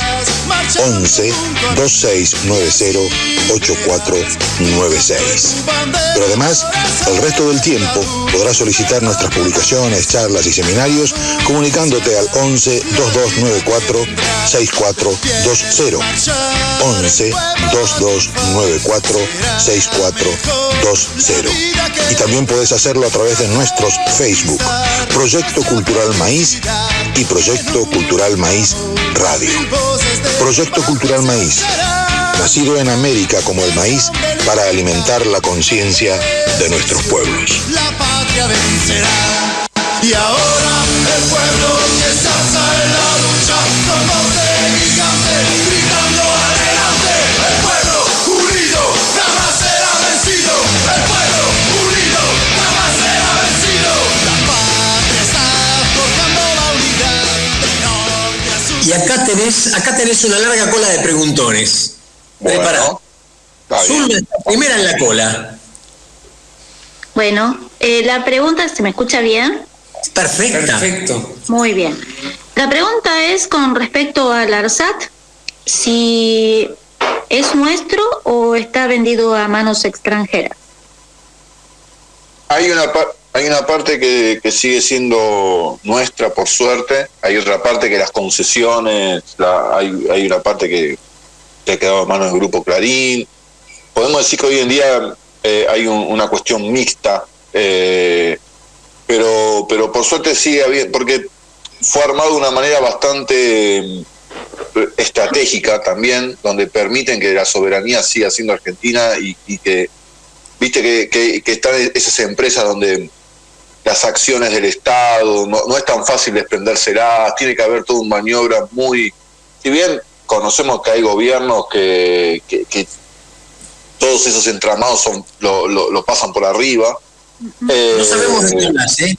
No sabemos, no. ¿Te parece? Pero sí, y se puso en órbita uno más. Digo, por suerte el INVAP, por suerte todo lo que tiene que ver con el ARSAT está trabajando muy bien nuevamente. Hace muy poquito se puso en órbita un satélite creado desde una escuela pública de Mar del Plata. Así de que, más que preguntarme si es nuestro o pensar eso, lo importante es poder tomar conciencia de lo fundamental que es tener un lugar como ARSAT. ¿Por qué distribución de cable? ¿Por qué telefonía? ¿Por qué el satélite permite saber en qué lugares puede llover o no llover y prevenir sequías? Digo, hay un montón de cosas que están vinculadas al ARSAT y poder defenderlo y tomar conciencia de lo que significa es importante, porque hoy en día la soberanía tecnológica, el entender de que un país crece, digo, a nivel histórico me parece que somos ningún país creció apuntando 100% los cañones al campo. Somos el único país, así nos fue. Siempre estuvo por el lado del desarrollo industrial, del desarrollo tecnológico, la materia gris, y somos un gran país con respecto a eso. Históricamente tenemos un gran país con desarrollo científico y demás. Lo que tenemos que hacer es defenderlo y defender a nuestros científicos, porque hay la posibilidad de hablar de científicas de acá. Digo, pero tenemos un gran país con respecto a eso. Y cada vez o sea, desde afuera se pelean por llevarnos nuestros científicos.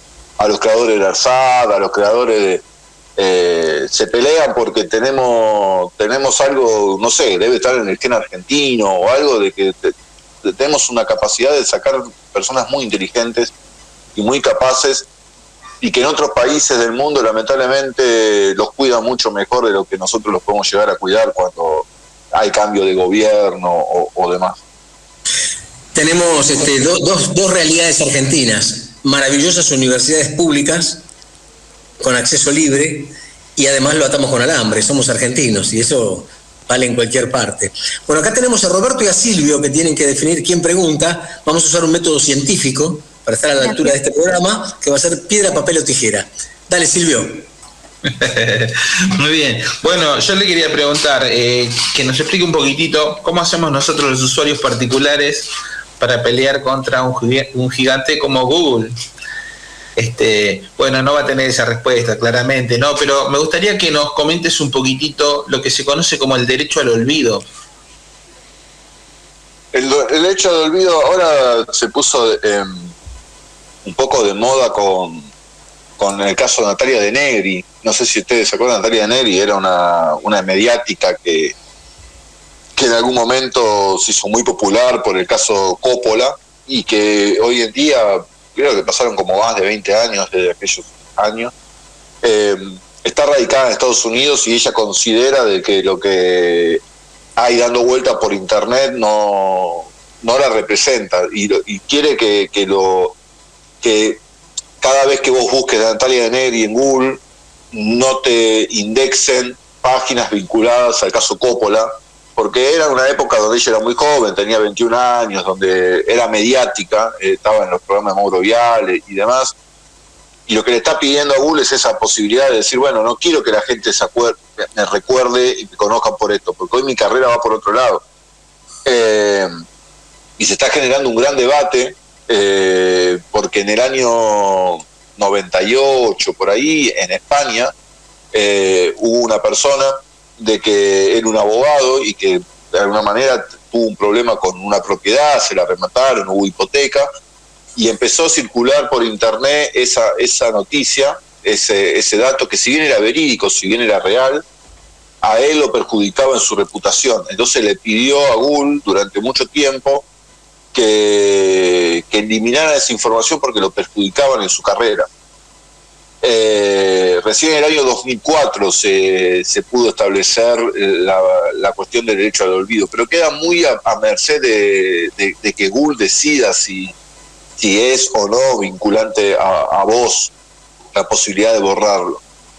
Con el caso de Natalia de Neri pasa de que, en comparación con el precedente que hay de este abogado español, que fue contra su voluntad que lo publicaron, con el caso de Natalia de Neri lo que pasa es que cuando ella tenía 21 años, ya era mayor de edad, ya tenía una edad suficiente, y ella decidía salir en la tele. No fue una cuestión legal, ella decidía ser pública, ella decidía de alguna manera. Entonces, lo que está sucediendo ahí es de que hay una parte en la cual le dicen, nosotros no podemos borrar esto, porque también lo que estamos sentando es un precedente para que el día de mañana cualquier persona pública decida borrar su rastro de internet. Y hoy en día es una gran fuente de información, es una fuente donde yo voy y busco información. Si borramos, damos pie a que se pueda borrar un montón de cosas, y hasta incluso perjudica el trabajo periodístico esto, ¿no? De que el día de mañana puede suceder que no sé, de que un político, un presidente o una persona que capaz de que sea nefasta para la historia argentina decida borrar ese rastro a nivel virtual, y teniendo una dependencia tan grande sobre las plataformas, que alguien pueda decir, mirá, quiero que borres todo lo que tiene que ver conmigo porque yo no quiero saber, no quiero que la gente cuando googlea Carlos Saúl lo recuerden con los 90 o demás. Puede ser realmente un arma de doble filo. Es un debate muy interesante. Vos imaginate si lograran eso, Bullrich sería siempre de derecha, nadie sabría de su historia, por ejemplo. Claro. Y tiene más pases que muchos jugadores. Igual ahí es como de que me parece de que el derecho al olvido no existe, o sea, no se aplicó con Bullrich. Sin embargo, a la hora de votarla me parece que muchos se olvidaron de quién era Patricia Bullrich y que había estado en el gobierno de la Alianza. Ahí es medio raro eso. Yo creo que eligen esta Bullrich. Es más útil a los intereses. Pero bueno, qué sé yo. Ahí Roberto quería hacer una pregunta relacionada con China, me parece. Sí, un poco saliste, mejor dicho, vos no, yo salí del tema con la pregunta, salgo del tema con la pregunta que te voy a hacer. Comentaste aspectos de la geopolítica, ubicaste un poco el lugar de Estados Unidos como prioritario, como pionero en todo este desarrollo. ¿Dónde ubicarías a China, por ejemplo, con el tema del 5G y todo eso? Hay una linda disputa ahí, ¿no? Es eso lo lindo. Hay un dato, por ejemplo, que a mí me gusta con respecto a China, que es TikTok, es la primera plataforma occidental, porque todas las que conocemos, la primera plataforma oriental, creada por los chinos. El resto son todas estadounidenses, son todas de Silicon Valley. Y vos sabés de que algo muy llamativo que hicieron fue de que la crearon pensando en que se vea y que sea idealmente utilizada en el iPhone, que el iPhone es el celular por excelencia del yankee. Entonces en esa guerra comercial, táctica y demás, China dijo, vamos a crear una plataforma de que les guste a los norteamericanos y que la tengan que usar en el emblema de ellos, que es el iPhone.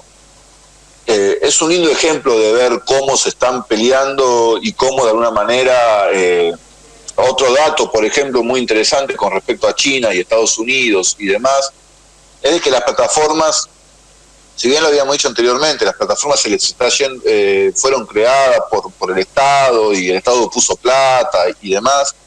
Hoy en día las plataformas se les está yendo de las manos al propio Estado norteamericano. De hecho, lo que está sucediendo ahora es de que hay dos departamentos de Estados Unidos que están evaluando si autorizan o no autorizan la posibilidad de que Elon Musk compre Twitter. ¿Por qué? Porque dicen de que hay un nivel tan grande de concentración de que atenta contra la libertad de expresión. Bueno, esto ha desembocado que, por ejemplo, en el Congreso de Estados Unidos, Mark Zuckerberg haya tenido que ir a dar explicaciones y demás. ¿Por qué? Porque el gobierno de Estados Unidos le quiere poner un freno a todo esto. Ahora, ¿qué dicen las plataformas? Dicen, mirá, si vos me pones un freno a mí, si a mí me pones palos en la rueda, yo no puedo seguir creciendo, y enfrente tenés a los chinos que están avanzando un montón. Fíjate cómo vos si me controlás, perdemos todos. Entonces realmente, y China tiene su propio problema con las plataformas, también están tratando de regularlas, tienen una que se llama Alibaba, que es como el símil de Amazon. Lo que pasa es que, bueno, una plataforma en China tiene 1.000 millones de usuarios, entonces terminan siendo un monstruo realmente, muy grande. Y después tenés todo el problema del 5G. El 5G, para los que no lo saben, está denominado como el Internet de las cosas. ¿Qué quiere decir esto? De que nosotros mediante el celular, por ejemplo, podemos estar conectados a la cafetera y la cafetera nos puede preparar, todo conectado a través de Internet. Entonces ya no es que nos van a robar los datos por un celular, ya hasta tomando un café van a saber qué tipo de café nos gusta y demás, o sea, de que ya no quedan espacios donde poder escondernos. Y ahí hay una disputa interesante. China se le adelantó de mano a Estados Unidos con el tema de las patentes. Las patentes es como, yo soy el primero que va a inventar esto y si lo invento yo, vos vas a tener que pedirme permiso a mí para ver cómo lo vas a usar. Entonces, de una manera, se está posicionando realmente muy bien China en ese sentido. Todavía no está del todo desarrollado como ellos quisieran el 5G, entonces por ahora lo que hay es lo que está pasando, y acá es un poco más complejo, es el tema de todo lo que tiene que ver con la maquinaria, ¿no? Los hardware, los chips, eso es lo que todavía están laburando para poder desarrollar el Internet de las cosas. Pero es una disputa interesante, es una disputa de una guerra fría, Donald Trump prohibiendo que Huawei avance en Estados Unidos. Realmente, pero bueno, son dos maneras de ver el panorama, pero no dejan de ser empresas. Entonces, los problemas que tiene Estados Unidos con Amazon, con Google, con Facebook, los tiene China tratando de regular a Alibaba, a ByteDance. En China, así como Estados Unidos tiene a Mark Zuckerberg, China tiene a uno que se llama Jack Ma, que es muy parecido a nivel egocéntrico o Star System a Elon Musk, pero es como que lo que existe en Estados Unidos está la versión china. Entonces ahí están como construyéndose de los dos bandos de esta cuestión. Y perdóname, ¿y en Rusia también hay un desarrollo así grande de las tecnologías? Rusia está avanzando. No me pida los nombres de la plataforma rusa porque tienen esos nombres rarísimos. Sé que la internet rusa, la intranet rusa es Runet, pero después tienen su propia red social muy parecida a Facebook, después tienen su propia red social muy parecida a YouTube. De alguna manera como que copian el modelo de negocio, respetando la coyuntura de cada país, pero sí. Lo que pasa es que, bueno, China, Japón tienen todo el desarrollo no solamente de plataformas, sino de hardware, de todo lo que es la maquinaria, que Rusia no la tiene tan desarrollada como sí la tiene China. China es el principal competidor comercial de Estados Unidos. Claro. Bien, Mariano, nos quedan pocos minutos de programa y yo no sé si nos da el tiempo, pero me gustaría preguntarte por este colectivo que ustedes presentaron en su blog, que era Científicas de Acá. Sí, Científicas de Acá, lo pueden buscar, realmente hacen un laburo muy interesante, los invito a que la puedan invitar, valga la redundancia. Es un grupo de mujeres de que entienden tratan de buscar la historia argentina de las científicas argentinas. O sea, no solamente ya es un desafío poder explicar la historia argentina en ciencia y tecnología, sino de que a ese desafío le suman poder explicarlo desde una perspectiva de género y darte cuenta desde la historia de que al lado de... Bueno, ahora se me fue el nombre de un científico muy prestigioso, había una mujer que fue la desarrolladora de programas de innovación internacional, la historia de Clementina fue la primera computadora que tuvo la Universidad Nacional de Buenos Aires, entonces poder explicarlo. Y hay algo que a mí me quedó de la entrevista que yo les pude hacer en su momento a ellas, y era de que la historia que nosotros estamos contando en tecnología es la historia contada por hombres blancos de Silicon Valley, y nos estamos olvidando y mientras siga siendo contada por hombres blancos de Silicon Valley, vamos a tener el problema de que van a estar excluidas las mujeres, porque de hecho, si vos te fijás, las 5 empresas más grandes, Google tiene a Larry Page y Sergey, que son 2 hombres, Facebook tiene a Mark Zuckerberg, Microsoft tiene a Bill Gates, Apple tiene a Jeff Bezos, y después, Amazon. Apple tenía a Steve Jobs.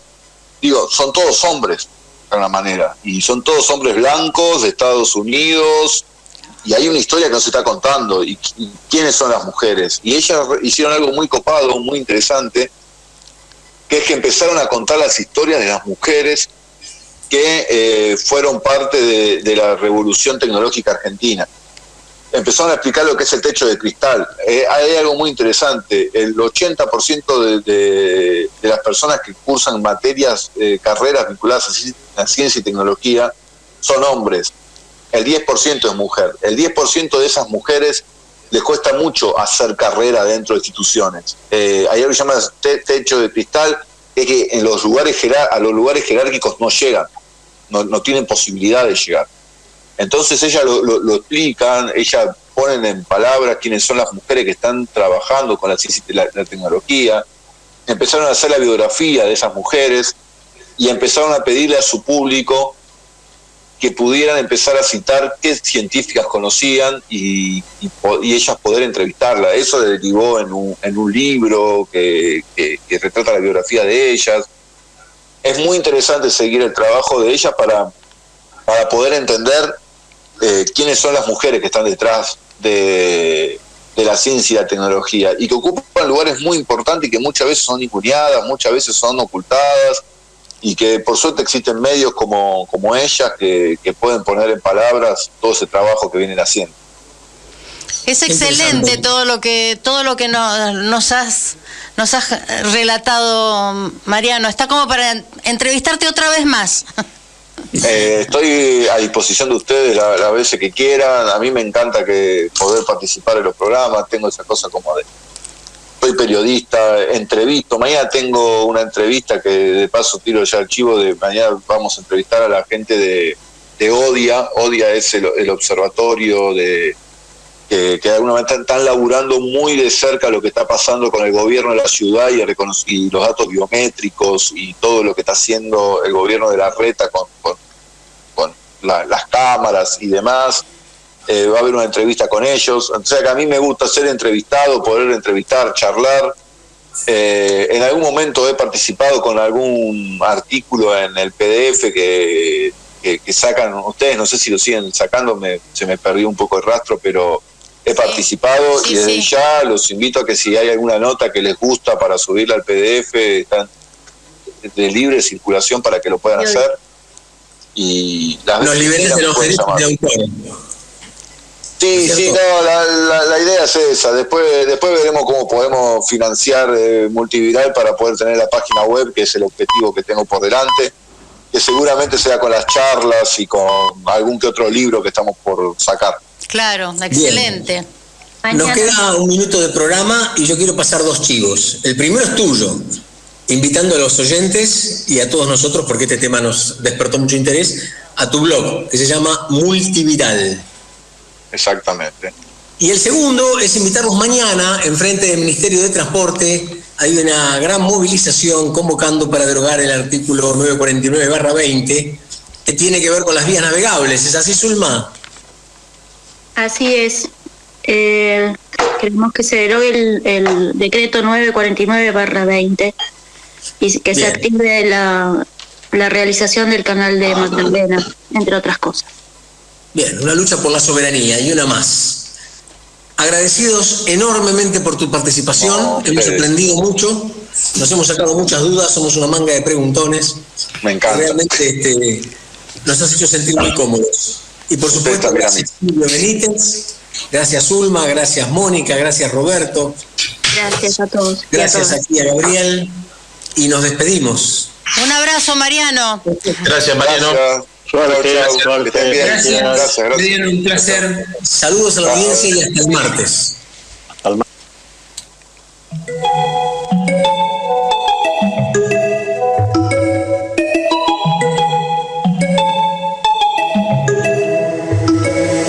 Tengo cero batería en el móvil. No sé si podré salir de fiesta así sin él. Justo se me cortó el audio en el automóvil y te dejé en doble tic azul, doble tic azul. Tengo cero batería en el móvil. No sé si podré salir de fiesta así sin él. Justo se me cortó el audio en el automóvil y te dejé en doble tic azul, doble tic azul. Siento estar desconectado toda la noche. Tendrás un cable para cargarlo en el coche. Se me apagó y no contesté y te dejé en doble. No era importante pero sé que se quejó.